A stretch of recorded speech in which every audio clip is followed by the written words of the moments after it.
Hello and welcome to episode 234 of the Beginner Guitar Academy podcast. I am Paul Andrews, your host of the podcast, and if it's your first time joining me, welcome to the Beginner Guitar Academy podcast. You've got 233 episodes you can catch up on. And if you are a frequent listener, then thank you for joining me once again. And today's podcast is recapping the second week of my Learn to Play 5 minutes a day in May challenge. So every day throughout May, I'm sending out a little 5-minute video with technique, strategy, something like that. And the idea is to build up the practice habit throughout May, so you end the month practicing every day and learn some great techniques along the way. So if you are a member of the challenge, well done. You're now halfway through the challenge. If you're not a member of the challenge, you can still sign up at bgachallenge.com and you'll start right back at day one, and you just then work through, obviously, wherever you land in the month. It doesn't have to be a May challenge. You can start wherever you would like to. Just head over to bgachallenge.com to do that. So we're kicking off this week looking at chords. Now, chords are normally the first thing beginning guitar players want to do because we want to play songs, and we see songs as just, strumming some chords and rocking out. The problem with chords is they are a tricky skill. So all the way through this week, I'm giving you some ideas, some strategies, some techniques to make them a little bit easier. And we kicked off day 8 talking about the 3 S's to good chord playing: shape, sound, and speed. And throughout each of the days, I'm introducing chords. So the first chord is the E minor. We're putting your first finger, second fret on the A string, and the second finger underneath that, second fret on the D string. And the shape, sound, and speed, it's got to be starting with a shape. So you need to know that shape. So any chord you come up against, so even if you are a more established guitar player, you've been playing even for a few years, this will work with any chord you come up against. Shape. So not even strumming it, we come back to the idea of isolation I talked about last week. Taking the shape off, putting it back on again, and just trying to get that into your muscle memory. Now, if it's a complicated shape, you've got loads of fingers going down, like maybe a 4-finger chord, work on just one finger at a time and really get into your muscle memory where that finger goes, and then start bringing the other one in, and then slowly start building up through, first, second finger, second, third, first, second, third, then eventually the fourth. Build up nice and slow. So that's the first thing, shape. We've got to know that shape, and we want to try and get it so we get reflex. So as you're changing chords, you have that reflex action that we need to dial in there. The next thing is the sound, so you're going to pick each string one at a time. And no doubt you're going to get a dead note here or there.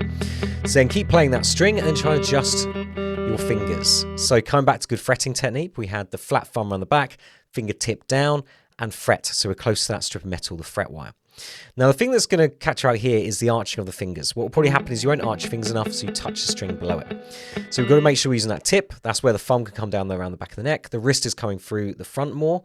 Make sure it's not all the way through, because I can feel that's a lot of strain straight away. You want this kind of diagonal position.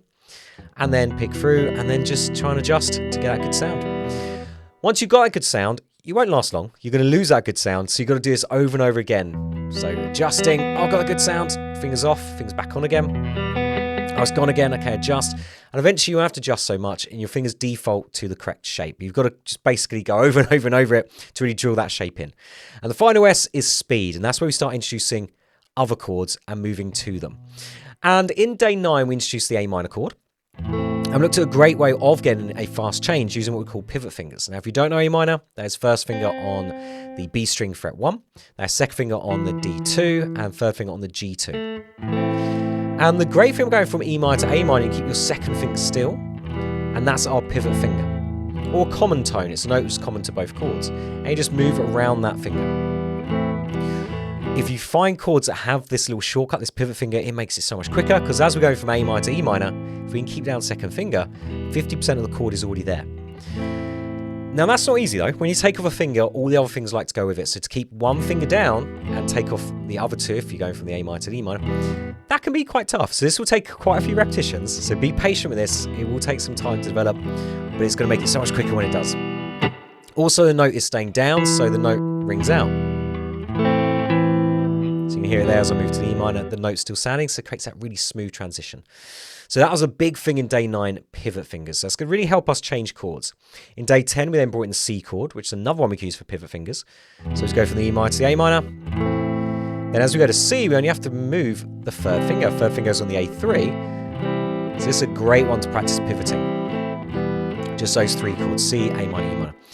What I didn't say about the E minor, but you've probably clocked on anyway for that one, is using fingers 1 and 2. Now, quite a lot of people, when they start beginning guitar, can use fingers 2 and 3 for the E minor. We can't then pivot when we change to the A minor. So make sure we're using fingers 1 and 2 so we can use those pivots. Something else I talked about in day 10 was a folded corners technique. The C chord quite often gets people because they put down their fingers one at a time, and they normally start with first finger and second finger, third finger. When you strum the chord, the first note you play is the note that's held down with third finger, but then that's the last note you are placing. So ideally, we probably want to go in with third finger, because that's the first note we play. And eventually, we want to go down with all fingers at once. Now, a great way of starting to program all fingers at once is this folded corners technique. And all that means is you're putting fingers down in different combinations. So we go fingers 1, 2, 3, 2, 3, 1, 3, 1, 2, 1, 3, 2, 2, 1, 3. So all these different combinations of placing fingers down in different sequences. So eventually fingers will all go down at once. Again, that's take a while to program, but it's really worth doing, especially with a chord like a G or C or something like that. That really helped the speed. Then we went into day number 11 and we started talking about what do you do then when there's no pivot fingers? How can you get a fast chord change? And we're looking at our G chord. And G to C is quite a common chord change. There is no pivot finger. So there's two things I want you to focus on here. So first thing we want to focus on is not taking fingers too far away. So not taking them off the strings too far, because you just got to bring them back again. So it's keeping fingers close to the strings. Quite often when we're trying to speed up changes or speed up anything, it's not moving your fingers quicker, it's moving your fingers less. So bear that in mind as you're trying to get speed. It's minimal movement is the secret. So that's the first thing, not taking fingers too far off. The next thing is air forming. So as we go from G to C, I start to form the C chord in the air as I'm moving to it. So I start to form the chord as I'm moving my fingers to the strings to play the chord. I'm not waiting and then quickly trying to form it. I'm moving fingers into the correct position as I'm moving over to it. So there are two things we can start to use to help with chords that don't have pivot fingers. Don't take fingers too far off the strings and start forming the chord as you're moving to the shape. Don't wait till you get there and start then placing fingers. Start getting fingers above the strings even before you get there. Then day 12, we put all these ideas into action by going through a song. And the song was Save Your Tears by The Weeknd.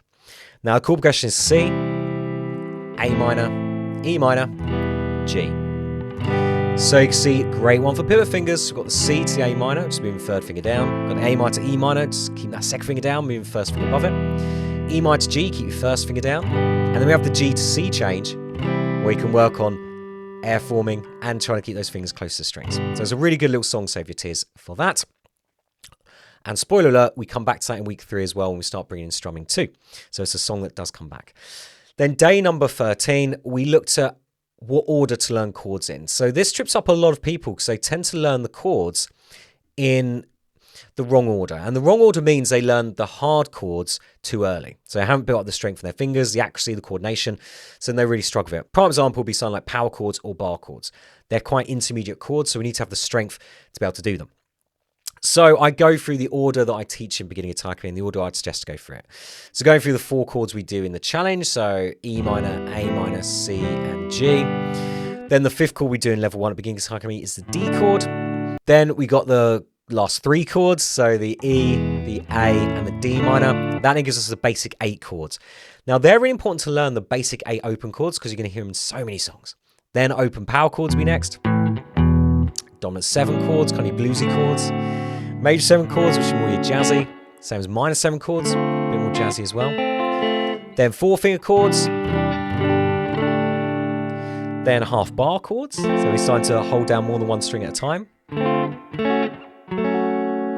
Then power chords. So movable power chords, which are half of bar chords, which are the next things to bring in. Then suspended chords. And then more advanced movable shapes, like the movable dominant 7s. Minor 7s, major 7s, add 9s, 6s. You could keep going on and on, which we're not going to. But if you want a bit more detail on that, go and check out episode 47 of the Beginner Guitar K podcast. And you can find that at bgapodcast.com/47. That run you through all of the chords I recommend doing. And the final day of the challenge, day number 14, we had a recap of everything we went through on that week. So the whole of the chord week. So lots to unpack there, lots to go through, but some really, really good things you can keep in your head, like the 3 S's, the shape, the sound, the speed. You can do that again with any chord, any level. That's going to really help you learn it that little bit quicker. The pivot fingers, the techniques without the pivot fingers can obviously help us really speed up our transitions.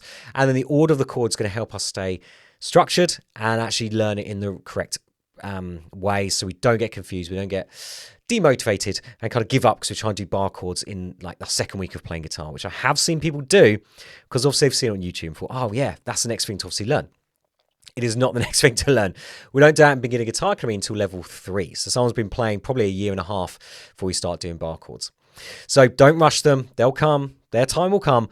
But to really know them, we've got to know the theory. We've got to know the notes down the neck as well. So it's a whole can of worms when you start looking at bar chords. So guys, I hope you've enjoyed this week's episode. A good little recap of what we covered in the second week of our 5 minutes a day in May guitar challenge. If you've not signed up for it already, go and sign up now at bgachallenge.com. You can sign up and you'll go straight from the first day. You won't jump in kind of halfway through that we are now. You'll go right from the beginning. And keep an eye out on your emails. So I'll be sending out the links to join me on this Sunday's live Q&A so you can get your questions answered. And we can hang out on Zoom. But that's it for me this week. So like normal, keep practicing. Have a fantastic week. And I'll chat to you next week for another episode.